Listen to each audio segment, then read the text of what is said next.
Welcome to Jenkins and Jonez on the Volume Podcast Network. It is Monday, July 19th, and we've got an awesome finals game to talk about. We're talking about Space Jam. We're talking about Loki. Talking about all kinds of fun stuff. As always, Jenkins and Jonez is brought to you by my good friend Jethro Jenkins, a.k.a. John. What's up, Bubbas? And Dragonfly Jones, a.k.a. Tyler. Hey, everybody. How we doing?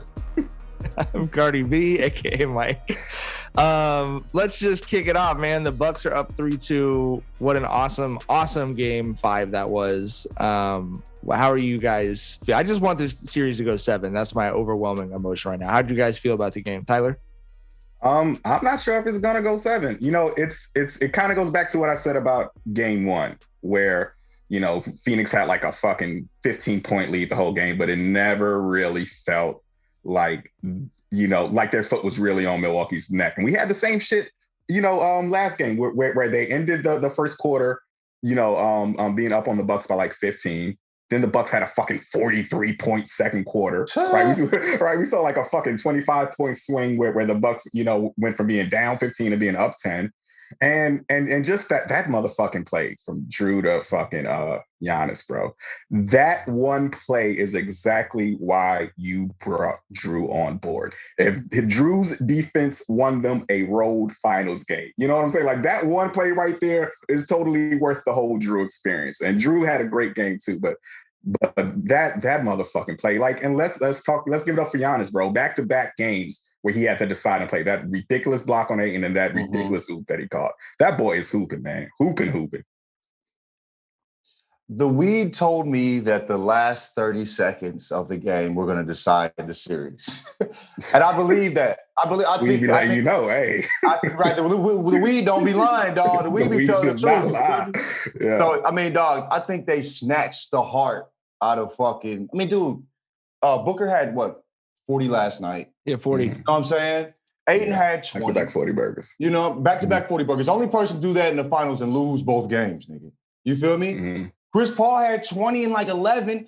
We're just used to Chris Paul giving like we can't expect Chris Paul to go 36 and fucking 15 every night with 0 turnovers. That's abnormal. This was a Chris Paul game.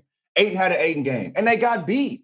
You know what I mean? What are you, Mike? What are you thinking? I mean, I think I want to talk about the dunk for like 10 minutes. So I'm trying to decide, should we talk about the dunk or should I say I thought Chris Paul was ass for parts of the game? I don't think he was ass. I mean, dude, I think the thing is, if the Bucks are the Bucks and the Suns are the Suns, the Bucks are just better. If Drew Holiday is playing like that, there's no way the Suns have a fucking chance of winning. You know what I mean? Like what Drew, like that it's just I don't see who else is going to step up. I think.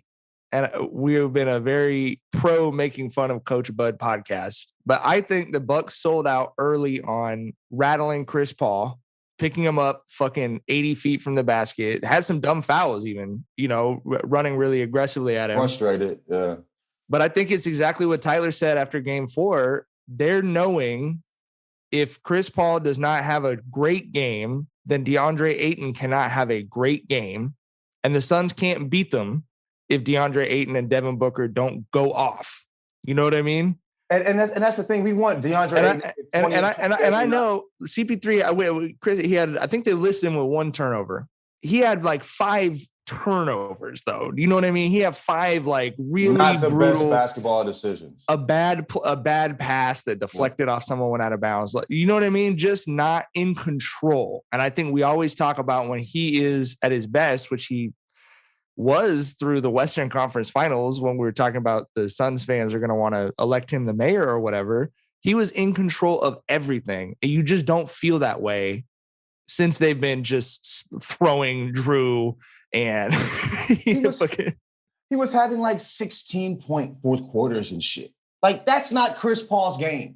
You know what I mean? He was playing non-Chris Paul basketball. This is the best ball we'd ever seen Chris Paul play at 36. Now he has Drew Holiday on him. And he got 20 and fucking 11 with 1 turnover. That's a good game. You know, if you need Ayton to fucking go 20 and you don't feel like he had a good game though. No, I don't think he had a dominant game. I think he had a good game. I mean, it wasn't dominant, but it was a decent game. Like, look at Chris Paul's stats throughout the year. He probably is like 16 and 8 throughout the year. That's why it was ridiculous when people were saying he was a MVP candidate to me. Right. This is a Chris Paul game. Ayton played an Ayton game. Booker went off. You know what I'm saying? And they're just not good enough to play when everybody on the Bucks team is playing good basketball. If Drew Holiday shows up, it's a wrap. I think if we look at stats where Drew Holiday's played good games, they probably haven't lost. What do you shows up? What do you think, Tyler, about, because I think that's the key for game 6, right? I mean, like if Book's going to give him 40, they have to win, which means he's going to be on Chris Paul and DeAndre Ayton. What do you think of how CP3 played and what the ceiling is, I guess, for the next game, Tyler? Yeah, I mean, you would think if we said, you know, Chris Paul's going to have a 20-11 game, Book's going to have a 40-point game, you would think Phoenix wins that game, right? If we told you that beforehand. You know, you're right. You would think they win it by like 15 probably. You think they scored 37 in the first quarter, and like, yeah, but look, that second quarter, that 43-point quarter they gave up, bro, that was the backbreaker. And Giannis only had like 3 points that quarter. Like everyone on the Bucks was eating that quarter, bro. Yeah, it was like I love track and field, and it was like to me the most exciting thing in sports is a 4x400 relay, and it's like watching a great quarter miler just walk down someone's lead. You know what I mean? It was just like, oh, you scored 37 in the first, completely unconcerned about it. Like we're going to eat the lead up 5 minutes into the second quarter. It was just like, you just don't, I mean, frankly, even that's what's been so fun about this series. You just don't usually see it, especially on the road in the finals, for a team to be that unfazed. You know what I mean? Like this is game 5. Like this is practically a championship game. And they were just like, okay, cool. We're going to do the same thing. If they're expecting 36 out of Chris Paul, and we're expecting 36 out of Chris Paul and another 20 game from Ayton, like to win a game. I think you're and a 40-point game from Booker, nigga. I think what you're expecting from Chris Paul, if you want the Suns to win, and I do think you have reason to expect it based on the way he's played in the playoffs, is you're expecting him to get to the elbow when he needs to. You're expecting him to put the cams in good position. You're expecting him to put guys in position and knock down open threes. You're expecting him to make it easy for Jay Crowder, right, to catch one on the trail.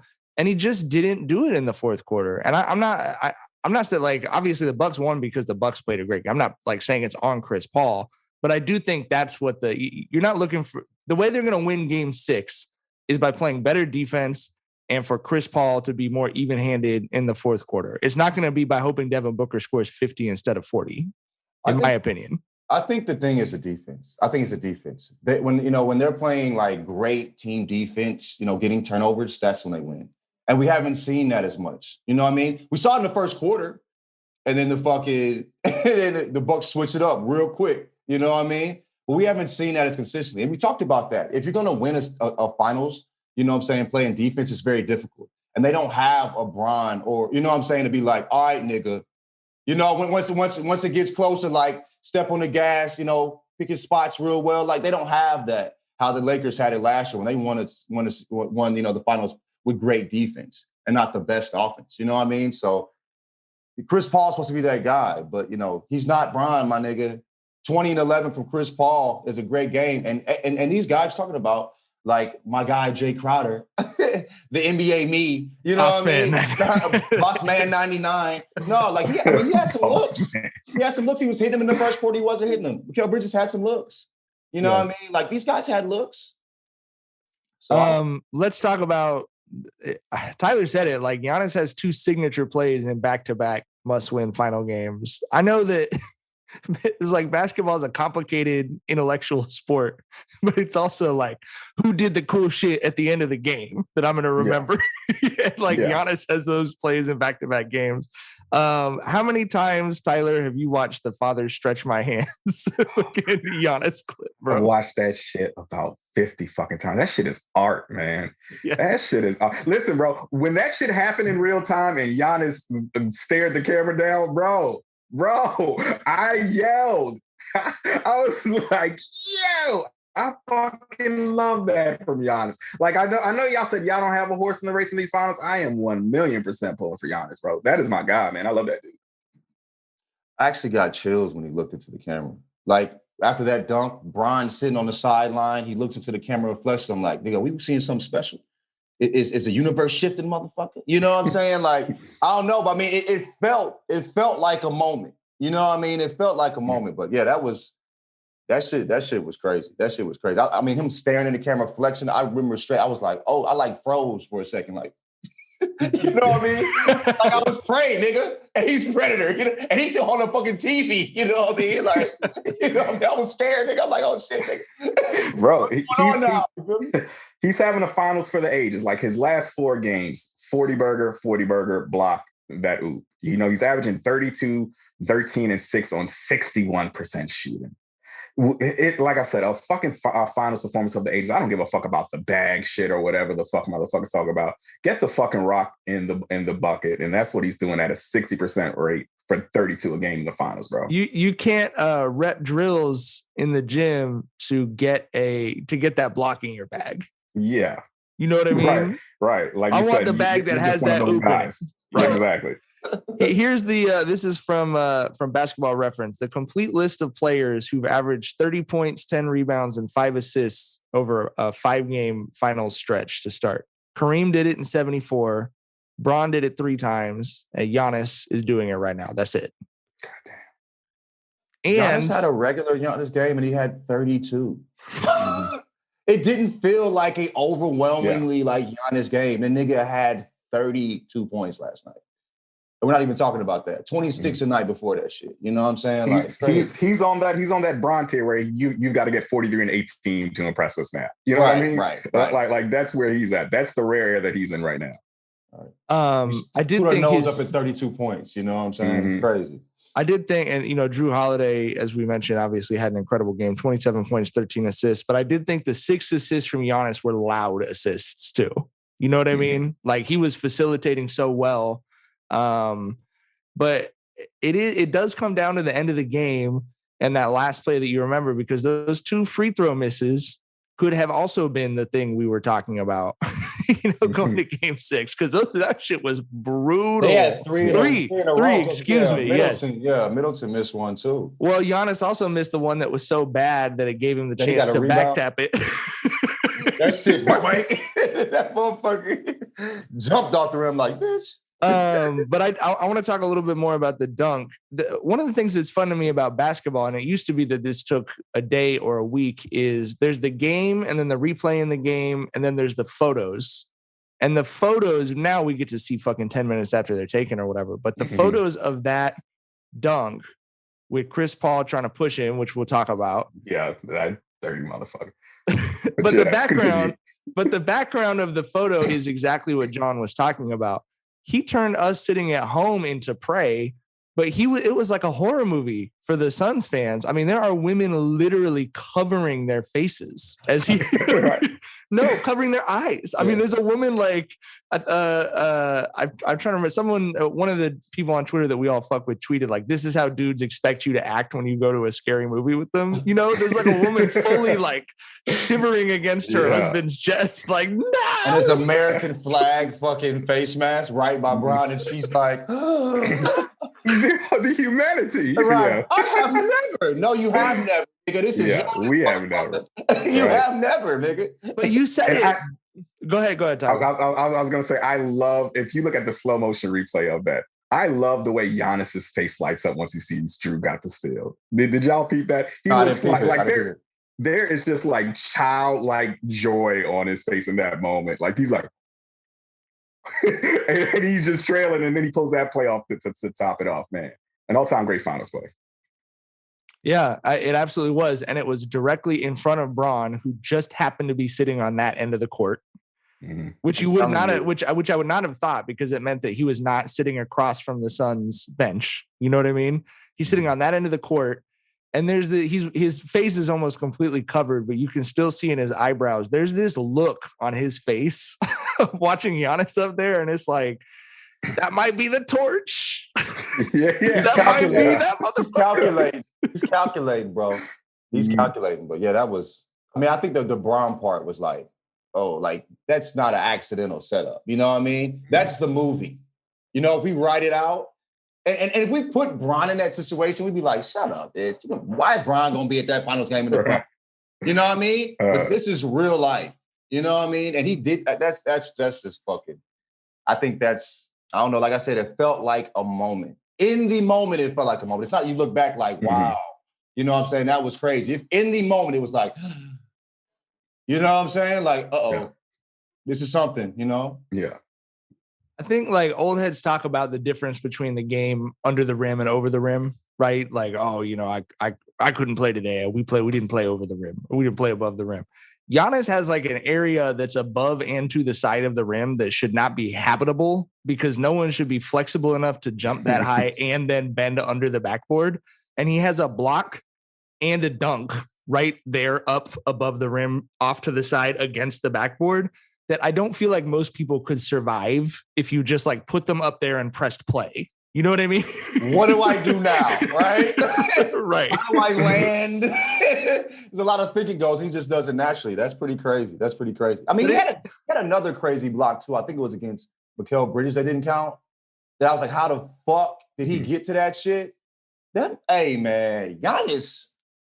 I know, like I'm not sold out on like I want the Bucks to win. Like I said, this is it is what it is. Finals for me ever. You know what I mean? But like I've never had more fun watching Giannis than right now.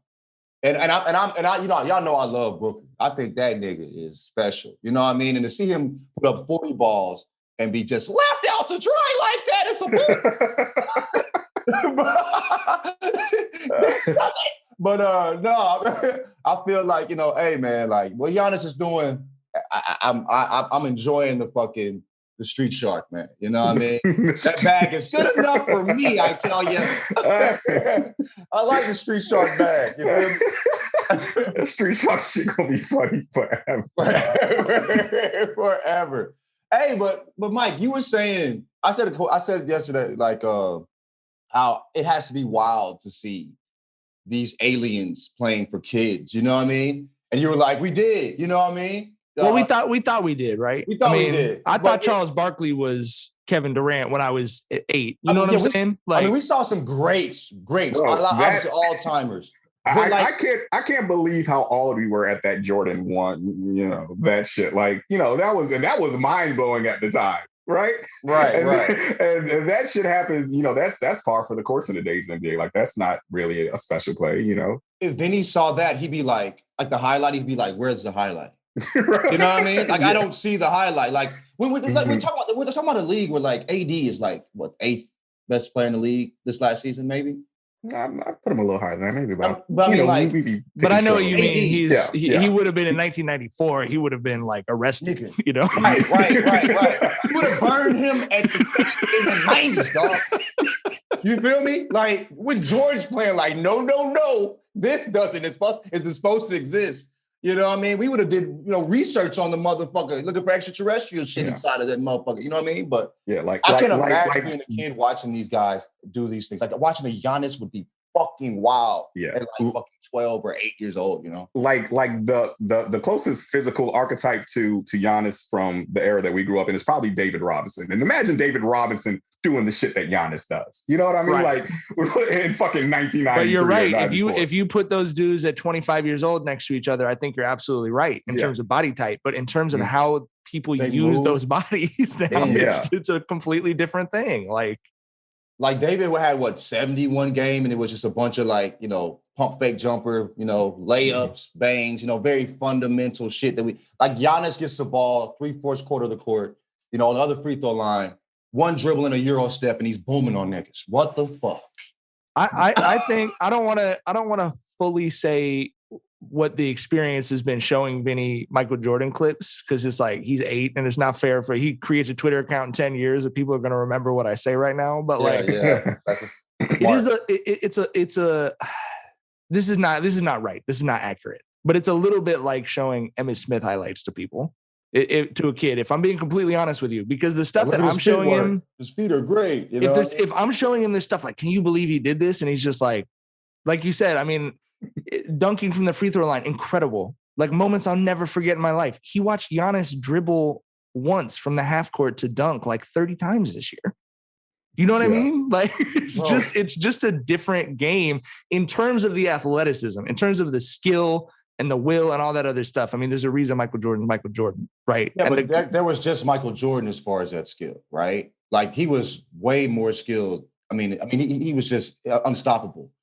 There are so many guys that have like elite all-time skill. You know what I mean? Like the fact that Giannis is Euro stepping. At 7'10". Oh my God, nigga. You shouldn't even be able to do that move. You should make it illegal for niggas like that. You know what I mean? Like from the 3-point line. You know what I'm saying? Like it's just insane, bro. This league we're seeing is so fucking special. And the kids are gonna think this is regular. Like James White dunked in a McDonald's All-Star game dunk contest. He jumped from the free throw line with 2 hands. The dude that played in Florida, 2 hands in like 2003, nigga. You know, something like that. You remember the who is that the classic, the Zach LaVine dunk contest? Yeah, with Zach LaVine and Aaron Gordon. Yeah. Zach LaVine is fucking windmill and from the free throw line now. Like what the fuck is going on? At bro? the Ball is Life All-American game, which was held in Long Beach, he did the exact same dunks in the exact same sequence when he was in high school. That's the world. We actually have a video up of it on our YouTube. You can see the exact same dunks in the exact same sequence, and he did not miss one.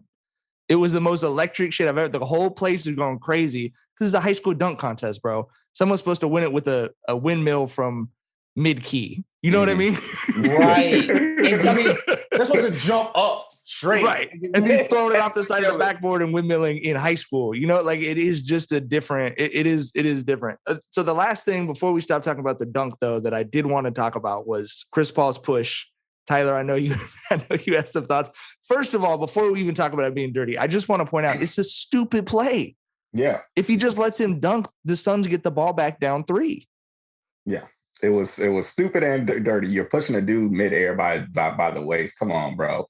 Like it felt like a frustration foul. It feels like Chris Paul, I want to say is better than that, but I don't think he is better than that. He should know better than that. You know what I mean? But yeah, you know, like I said, it was dumb on top of everything else. So, you know, giving up a fucking dumb play, you know, a dumb foul, crunch time over finals game, and it was dirty. So just what the fuck, Chris? Cliff. 2011 is still it's a cold world out here, dog. Yeah, it's like we both said we were, you know, kind of rooting for Chris Paul to maybe get a ring here. And then at that moment, I was like, you know, I don't give a fuck if this guy gets one. Especially with how much I love Giannis. Like, you know, you're directly going at the dude who I'm just, you know, enamored with at this moment with that shit. It's like, I'm cool. That clip we talked about on the last episode went viral again of him talking to that little girl. And I watched that about 3 times, to be honest with you, because I told you guys in the group chat before the game, this is a finals. Like, I'm just letting myself be 12 years old. I'm rooting for whoever won most recently. Like, go Bucks. You know what I mean? Like, the Bucks are so fun. Giannis is amazing. If Book comes out and drops 55 in game 6, let's go Suns. Like, I don't give a fuck. There's no historic rivalry between, like, you know what I mean? I have nothing against anyone in this series. There's a lot of people I like on both teams. I'm just enjoying the fuck out of it. But Giannis is just I don't know, man. I honestly feel really lucky that we have him in the league for a while. As a father, I feel really lucky because Vincent loves him. And as I've said on this podcast, I will consider it a major failure if my kid is looking to pro athletes for leadership or examples or, you know, whatever the fuck. But at the same time, it's nice knowing that the players they look up to are good people, you know? That quote about selfishness and humility, like what? The way that motherfucker just lives, thinks. Woo! That I like. The Greek philosopher. When I fucking heard that, I felt like you said, like Mike, you're saying you felt like a kid watching this. That's how I felt watching the fucking clip when he said that. I straight up, I love this guy. I think even the octave is correct in me imitating myself right now, nigga. I was extremely fucking excited just to hear him say something that was that beautiful.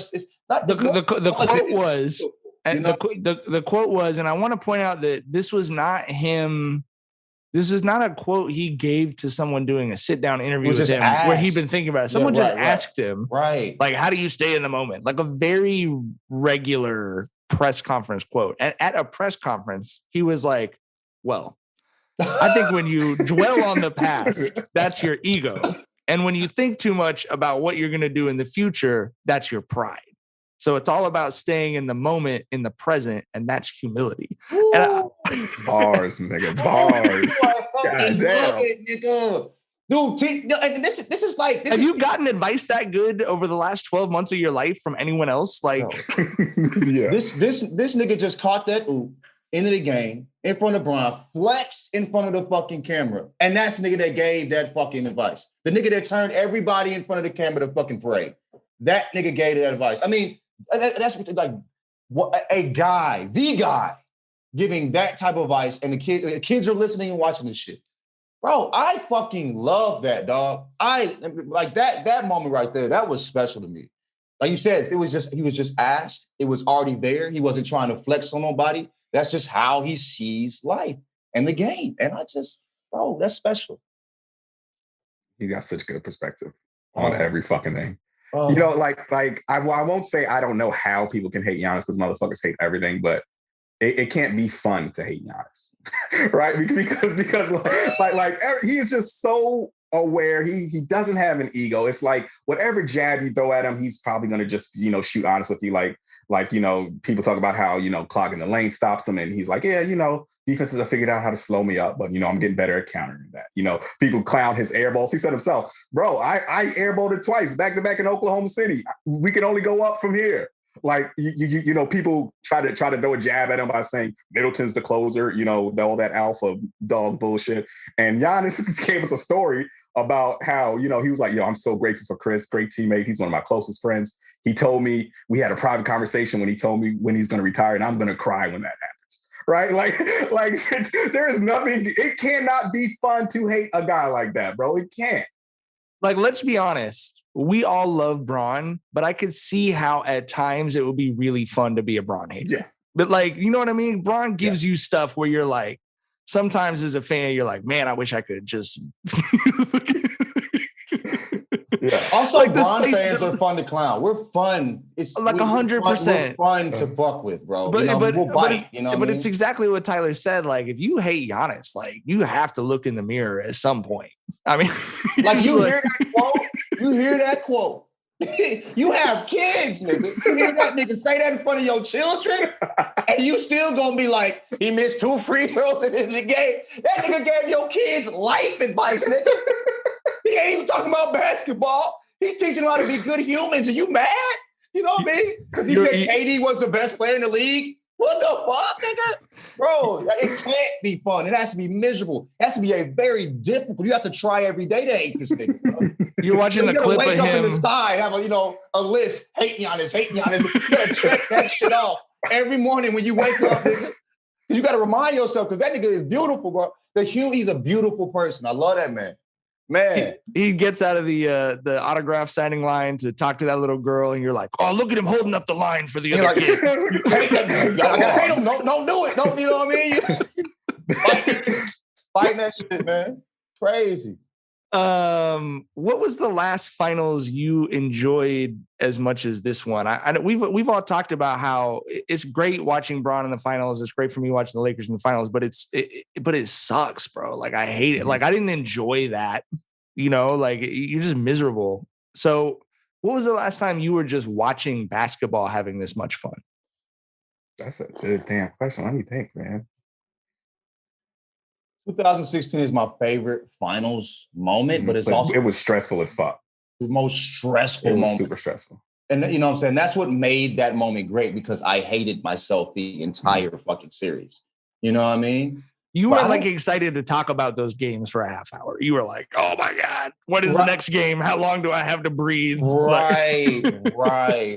So I guess but I don't know if I've ever, like I said, I think at the beginning of the playoffs, I changed my perspective on basketball a little bit. So that's helped. But this has just been fun. Bro, it does feel like you said, childlike to a degree. Where I'm just enjoying basketball, like watching the games. You know what I mean? Talking about it is a lot. But this game was fun. But yeah, like just watching the games, bro. I'm never smoking weed watching games, bro. I hit the joint yesterday. I'm high as fuck. I'm like, this is great. You're great. Giannis, you're great. Drew, what a play. You know what I mean? Go, basketball. We're all in it. You know what I mean? That's what I'm on right now. It's been, I don't know if I've ever enjoyed basketball this much. I don't think I have enjoyed a final series this much. Yeah, I mean, can y'all remember a time? It's stress free. I usually have rooting interest on one of the teams to win. Mm-hmm. You know what I mean? And like I said, I'm all the way in here on Giannis, but even then, that's not stressful because I know if the Bucks don't win this, that Giannis it's not going to break him. You know, he's got like, you know, goes back to how he's got such a great perspective on things that, you know, if he does lose, yeah, Giannis is going to come out better for it. He's going to come out a better person for it. And if he wins, oh my God, like what a fucking leap in his legacy. He's going to take 26 years old, 2 MVPs, Defensive Player of the Year, a ring, Finals MVP. That's a hell of a fucking resume, right? Conversations. So, yeah, it will be time for some conversations. Conversations. But yeah, so you know, like you said, it's like I'm rooting for Giannis, but it's a stress-free rooting that I'm a part of, which is rare as fuck. So yeah, it would be Giannis though. You're stress-free rooting for though, right? Because that's how Giannis would want it. Exactly. You know what I mean? We also this came up on social, but we didn't get to talk about it after our conversation about what was going on with Giannis in those last 2 games. He had no professional comedian has ever said anything funnier to me than the way Giannis pronounced the word tinkle. Tinkle. I had to take a tinkle. Like he emphasized the K in a way I've never heard anyone do with that word. I was fucking crying laughing at that shit. Giannis is like, we've talked about how deep and insightful he is. Giannis is a funny motherfucker too. Like I remember when, do y'all remember when he posted that shit on Twitter of the bell his girlfriend got him to ring for head, and he was ringing like he's like the Greek freak is freaky too. I was beating the shit out of the fucking bell, dog. He was boxing that motherfucker, dog. Yeah, he's insightful and he's a funny fucking guy too. Just seems like a great dude all around. Well, I think you can see the love between he and his brothers too, but you can just tell that he was raised with love because it's like the downside of things doesn't occur to him. Do you know what I mean? Yeah. Like he hasn't been in America long enough, or he hasn't been sort of poisoned by our puritanical shit enough to realize he might get in trouble for ringing that bell like that. You know what I mean? Right, like, exactly. Exactly. He just thought it was funny because it was. He does not know the way American media works, and that's like his best attribute to me. Yes. You know, like he was not, you know, brought up under the fucking regime of you got to think this way, you got to act that these are the things you need to say, this is the way you need to act. He's just out there being himself, bro. And did y'all see that picture that popped up like last week of someone just randomly posting a picture of when they ran into Giannis in like 2014 coming out the gym, and he had a water bottle. And if you zoom in on the fucking water bottle, he wrote MVP on that shit, bro. In 2014, man. Like, just the more I hear and learn about this dude, the more I like him. Like, fuck. Yeah. Damn, I love you, Giannis. Ooh. But it is a special athlete to inspire a fight or flight instinct in John and be like cuddly to where you want your kids to root for him and you're just rooting for him as a person. Like you don't see that very often, and I'm going to enjoy it for sure. Miran Fader, who's a friend of mine, has a biography coming out. We used to work at a paper together. She has a full-length book biography coming out of his. Mike Breen shouted it out apropos of nothing, which was like the craziest shit ever. So someone just worked on something and then you hear Mike Breen shout their shit out. But what's your prediction for Game 6 on Tuesday? Do you think we're going to get Game 7, Tyler? You think the Bucks are packing it up? What do you think? I said Bucks in 6 at the beginning, and I was ridiculed and laughed at. Nah, but I mean, I said you weren't ridiculed. I wasn't. I know I'm being extra as fuck. I said Bucks in 6, so I'm going to stick with Bucks in 6 because, like I said, it goes back to that Game 1 where I saw, you know, Phoenix hit the Bucks with their best shot, and the Bucks were still there. And we've seen that's been the story of this fucking series. I don't think they got anything from Milwaukee. I have no fucking idea, and I don't care. I want as much basketball as possible to host a Game 7. I don't know, though. I don't know. You know what I mean? I think it's obviously is leaning towards the Bucks right now. And I want to say I was ridiculed and laughed at when I said it's the Bucks year. Did I not say that? And niggas didn't clown me for that shit? You feel me? Anyway, I went against myself the whole time after saying that because of the Suns. But you're like, you clowned yourself. People say, well, dude, I'm like, nah, man, they different with Drew. And Drew won them games too. Oh shit, nigga, I'm starting to remember some things. But anyway, yeah, I don't know and I don't care. I'm just enjoying the basketball. I'll be high as fuck, front row on my couch. You know what I'm saying? Enjoying every bit of it. So, okay, I haven't seen it yet. I'm assuming you guys haven't seen it yet. But I did want to briefly talk about Space Jam, A New Legacy. Because is there anything Bron can't make the people who hate Bron hate? Like he had people on Twitter talking about character development in a Bugs Bunny basketball movie, bro. Like... Listen, bro, this whole discussion, I did not know that people seriously hold the original Space Jam in such high regard. Like, how are you looking at fucking Bill Murray running the pick and roll with Foghorn Leghorn and you are holding this up as some marvel achievement of cinema, bro? I thought we all fucked with Space Jam because of how ungood it was. I thought that's what we were all in on it for. Like, it was one of those terrible movies that's enjoyable. I thought that was the deal with Space Jam. But motherfuckers are really acting like Scorsese directed that shit when they're holding it up to the new Space Jam. And I will never fucking understand that. Bro, as a kid, I watched this.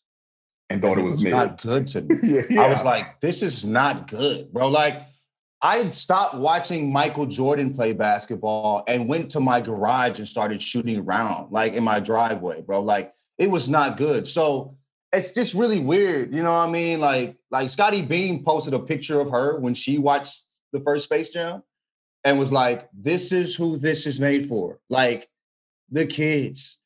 You at your big age are talking shit about like you said, Foghorn Leghorn and fucking like, bro, like nobody, like, why do you care so much is the weird part. But yeah, it's interesting how people, of course he's not good at acting. He's the best basketball player in the fucking world. I would add, by the way, I actually do think he's good at acting, and I haven't seen Space Jam yet. No, what he was in something with Amy Schumer, and he was the funniest. He was the funniest person in the movie. It was great. This ain't that, bro. No, that's fair, but I'm just saying, like, I've heard professional comedians furious that this dude is so funny on camera because it's like, you don't need any other gifts, bro. Like, this is a gift for people who can't do the other things you can do.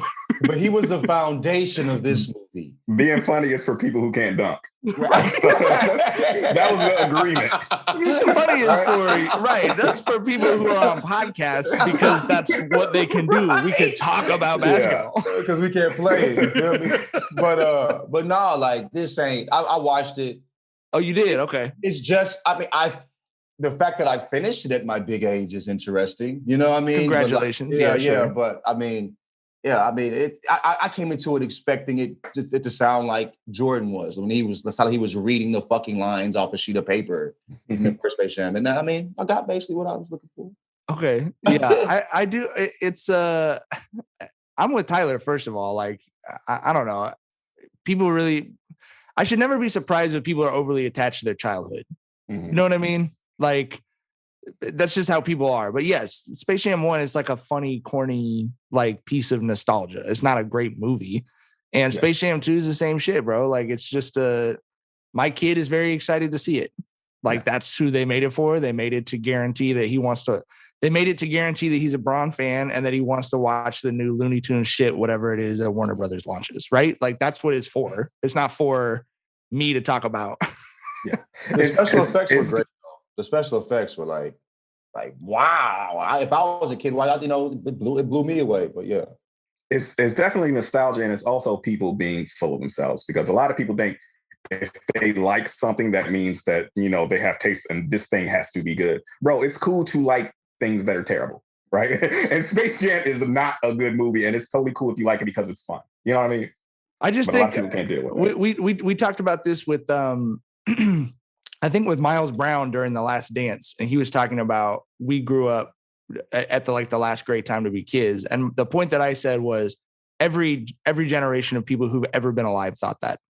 Like our parents thought, oh, I'm so glad I grew up before cable television and I got to be outside. Like, you know what I mean? Like our kids are going to think I'm so glad I got to grow up when the internet actually connected. And you know what I mean? Like everyone feels that way about the time that they grew up. And if you want to talk about, John just mentioned the special effects. If you want to talk about kids aren't impressed by the athleticism of 1990s basketball, try showing your kids Toy Story 1 or Jurassic Park. They're like, and I'm like, explain. I mean, weirdly, Jurassic Park is one of the few movies that holds up because so much of the effects were practical, were like robots and puppets and shit. Whereas, like, trying to show your kid anything with CGI prior to 2 years before they were born, it's like, did someone make this on their phone? You know what I mean? Like compare the graphics in the 2K22 trailers to Toy Story 1. Seriously. You know what I mean? Bro. It's crazy. Like when's the last time you watched Avatar? Because like that went down as like the most visually impressive movie ever, bro. I went back, I'm like, this shit looks like a fucking PS3 game. I'm like, you know what I'm saying? The CGI is just taking such huge leaps like the last 15 years or so. And yeah, man. There was a video posted at like NBA Live, like we were like, this looks so real. And it was like fucking rhombuses and you could see the triangles and the geometrical like shapes that were used to make motherfucking shoulders were quadrilaterals. Right, and shit, right? You know what I'm saying? Like that shit crazy. But yeah, I mean the point you were talking about how every generation thinks that about their childhood is I remember there was just like this quote and like in my stats class I had in college, every quote, every day they have like a quote at the beginning of the class. The teacher would put that. And one quote was like about kids. And he asked like, when do you think this was said? And everybody was like, 1950s or something. He was like 1638 or some shit. Like they were talking about how like, it might've been earlier when, talking about how like the kids these days, everybody thinks that, you know what I'm saying, about like their generation compared to the next. So. Yeah. Shar's dad was my wife's dad was a coach at Linwood High School for 50 plus years. And he told me he taught at Linwood High School. You know, if you don't know, he played tennis with the Williams sisters' dad. Like he was at Linwood High School when it was an all white suburban high school. He was there when it was an all black high school. He was there when it was an almost entirely Hispanic high school.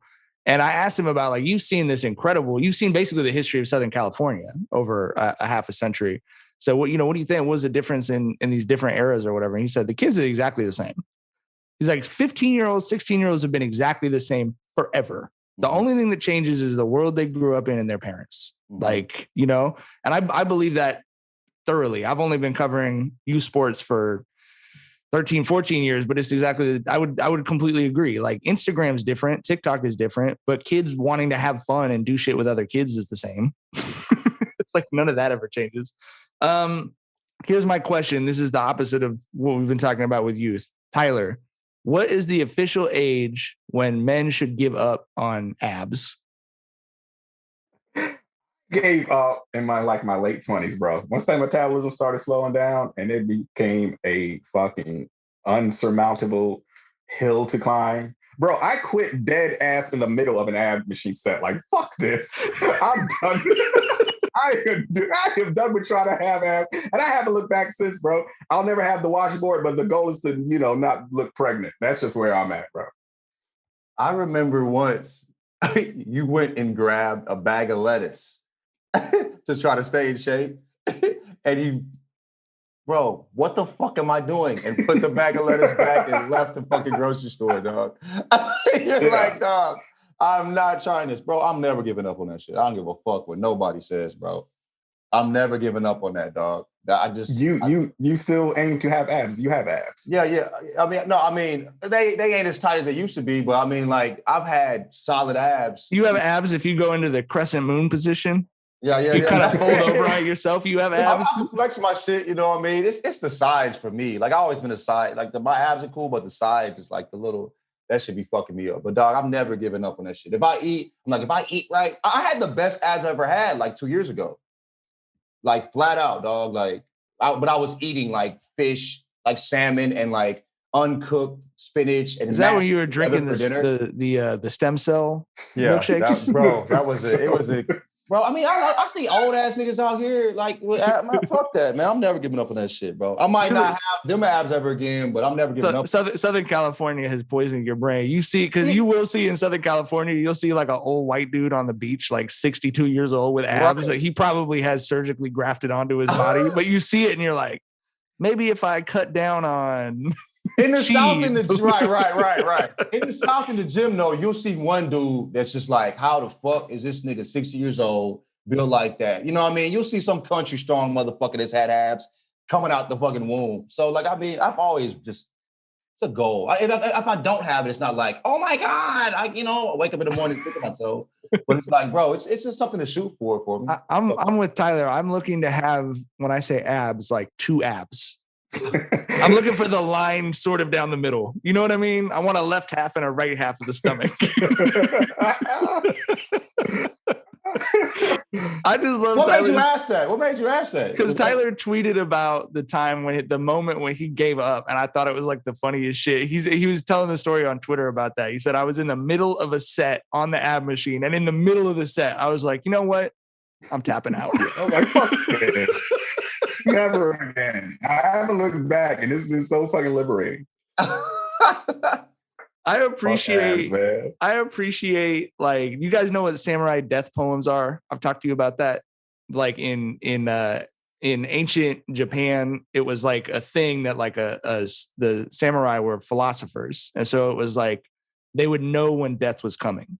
They would be like in tuned enough to know, I'm 88 or whatever. I woke up today. Today's the day.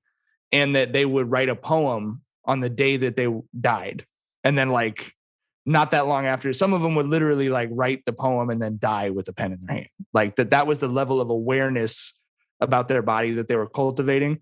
And I love modern American stories of that. Like, that was the day I knew I couldn't play basketball anymore. Like that was my samurai death poem for abs. Like,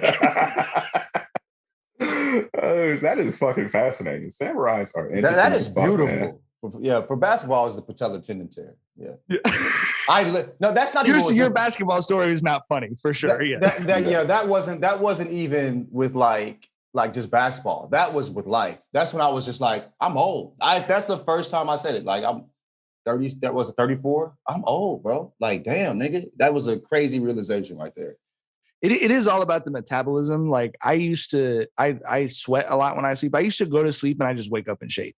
Like, if I could sleep for 8 or 9 hours, I would wake up in shape, no matter what I had done the previous day or week. And then at some point it goes away and you're like, okay, so as my metabolism slows down, I have to exercise like 8% more each year just to stay the same. Like, that fucking sucks. That doesn't seem right. I gotta run further, though, right? Like, diet is like, what are you putting into your body? If you change that, you're Gucci. You know what I mean? Like, we can't eat pizza every night and be cool, bro. Like, you know what I mean? Like, it's like, how sad are you right now, Mike? That face you made. Hey, we're going to the Bay next week. I'm going to the spot I told you about. I'm about to eat pizzas. But that's like, we can do that every so often, but like, you gotta just watch what we eat, bro. You know what I'm saying? And I'm not mad at it.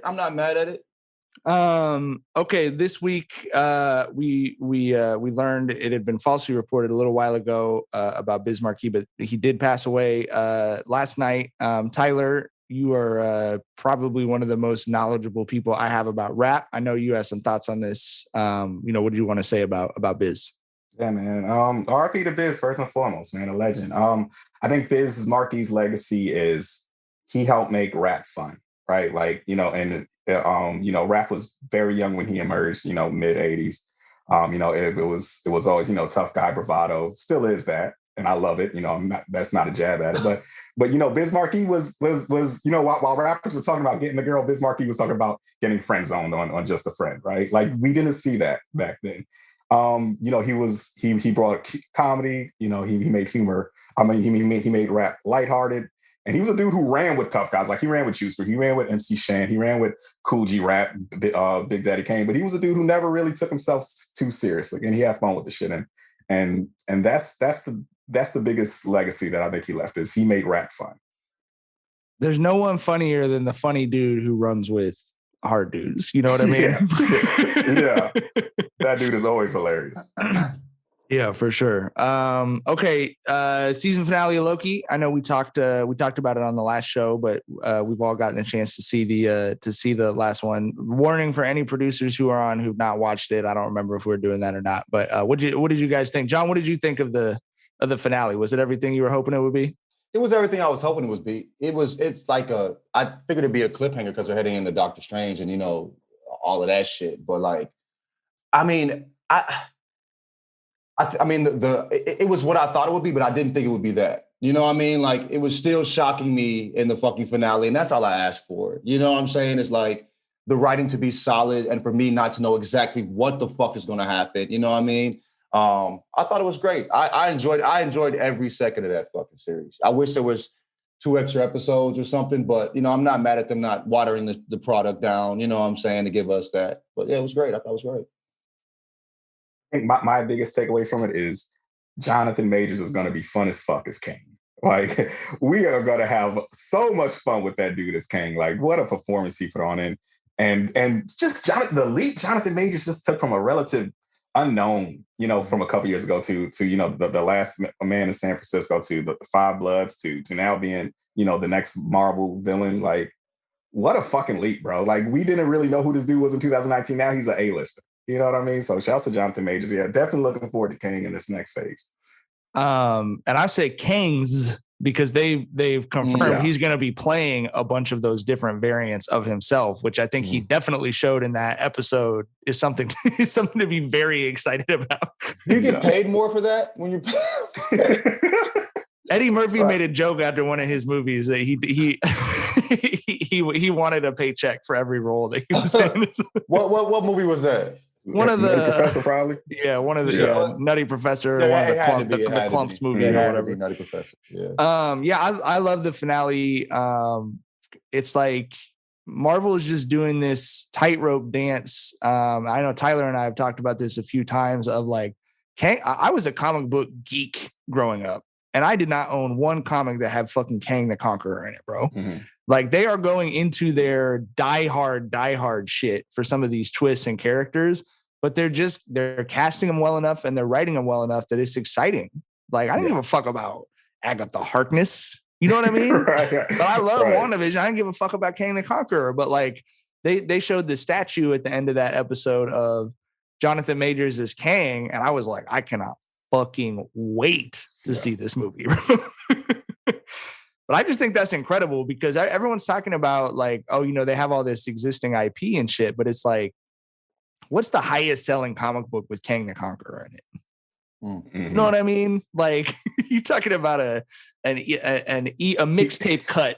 Yeah, that's what I'm saying. He's an album cut villain, right? He's not a lead single villain. You know, he's not a radio single villain. He's a track number 14 villain. You know? I mean, realistically, even if you look at like Thanos, like there's a ton of kids who grew up the way we did on like, you read Batman, Spider-Man, and Wolverine or the X-Men or some shit. You know what I mean? And they started going into the space stuff and the cosmic shit, and it works, bro. But it works because of, like, John's been talking about how good the writing is. You guys talked about exactly what I was going to talk about. John talked about how good the writing is, and Tyler talked about how good the acting is. And like, that's it. Like, and that's enough that, you know, you look at this stuff where it was less than 2 decades ago, comic book movies were afraid to put superheroes in costumes. You remember that shit in the X-Men movie? They're wearing black leather and they made a joke about, oh, what do you think we should be wearing spandex? And now they have Kang the Conqueror is going to like headline $1 billion movie. You know what I mean? His name is Kang the Conqueror. Did y'all cover your eyes when fucking the Lokis kissed? How'd y'all feel about that? I was grossed out by that. So weird. I was grossed out by that, but I knew it was coming though. So I'll be honest with you. I feel like I have a pretty good handle on the internet at this point. That conversation online did not go the way I thought it was going to go. I would say John won the debate on Twitter about when it comes to online debates, nigga. I'm the most regular motherfucker on this podcast, bro. You know, I'm the voice of the people. You feel me? That's not necessarily good to being the voice of the internet. I mean, it's a terrible fucking place, bro. John is hornier and hungrier than any of you. Right? It's So it's a terrible. I mean, I don't think we have fucking weirdos that fuck with us. You know what I mean? So I mean, it's not like we're the voice. I'm not the voice of the internet. I'm the voice of the weirdos that would decide to fuck with Jenkins and Jonez, and we have the fun weirdos. You know what I mean? Yeah. Like, so I'm not mad at that. But if I'm the voice of fucking Twitter, shit, the voices of Twitter are getting canceled in the future, dog. You know what I mean? Like, that shit ain't sweet out there, bro. The niggas is assholes. So nah, that's not me at all. I hope not. All right, I'm doing thumbs up for any producers who are listening that had not seen Loki yet. I should just ask. 1 second though. That last part I want to say is really interesting. Yeah, it's like when he gets stabbed. Oh yeah, he's like, "See you soon." Yeah, that right there, I'm like, oh shit! I'd grip my fucking seat like, nigga, strap me in, nigga. I'm here for fucking 8 years of this shit, nigga. You know what I mean? Like, but yo, that was beautiful. And then him going into a different universe where it had already taken place yet. You know what I'm saying? Like, I love that. That's that interstellar shit right there. You know what I mean? Like, you're gonna love this next crop of Marvel shit. Is like your. I might geek out as much as y'all, which saying a lot, bro. Because y'all had. I didn't know who the fuck Kang the Conqueror was, nigga. I ain't heard of most of these characters in my childhood, nigga. You know what I mean? Right. But I think that's. Yeah. I think outside. I think that's true for most people. I mean, I think like there's very few mainstream people in media. Like I know Jason Concepcion was like all the way dialed in on even the cosmic Marvel shit. But I mean, most people, like I said, you went to the comic book store as a kid and it was like Batman and Spider-Man, Superman, you know. No, not even Superman. I didn't know anyone who bought Superman. You know what I mean? Like I bought the one when he died. He died. Like, I thought this might be that's something the only Superman one. So that's the only Superman. Yeah, I know that was good. I thought that shit was gonna put me through college. That shit's worth like $20 now. I lost that shit in 40 minutes and a half of that motherfucker, man. You and 2 million other people thought that was the retirement plan right there. You know what I mean? And he died like 80 million times after that. I'm like, nigga, you fucking my money up, nigga. You know what I mean? God damn. Yeah, man, they played me. I was in fourth grade when I bought that shit, I think. The only shit that's ever worth money is that like someone bought a Super Mario 64 for $1 million, like an unopened one recently. It's only stuff that no one's collecting. You know what I mean? Like that's why the NFT shit, I didn't really buy into it because it was like, no, because people are trying to make this worth money. So therefore it's exactly like X-Men #1 coming out. People 1 million people are going to buy it. That NFT shit, it just ain't as buzzing like that. But I don't know the money. I just don't think it's going to personally, because I remember being a kid in the 90s when every comic book company was trying to sell people on that. Like X-Men #1 is coming out. Like Spider-Man #1 is coming out. It's like, but it's not Action Comics because Action Comics #1 in 1930, no one was buying it, which is why there's only 10 of them or whatever. You know what I mean? Like, I think this iteration of it doesn't work. The first iteration is the one that just kind of wets people's, like people are just kind of getting used to it. Like the idea of it. Now we understand it to a degree. You know what I mean? Yeah. Non-fungible tokens exist. We know that. You know what I mean? It'll be like 2 iterations, from this. It'll be like, okay, this is the one that catches on. You know what I mean? All the way. I buy that. All right, that's all the time we got for this episode. Thank you, as always, for fucking listening to Jenkins and Jonez and fucking with us. We appreciate you. We'll be back on Thursday talking about either the Bucks as NBA champions or previewing Game 7 coming out that night. I'm happy either way, but thanks so much for listening to us, and we'll see you guys on Thursday. Bye. Bye.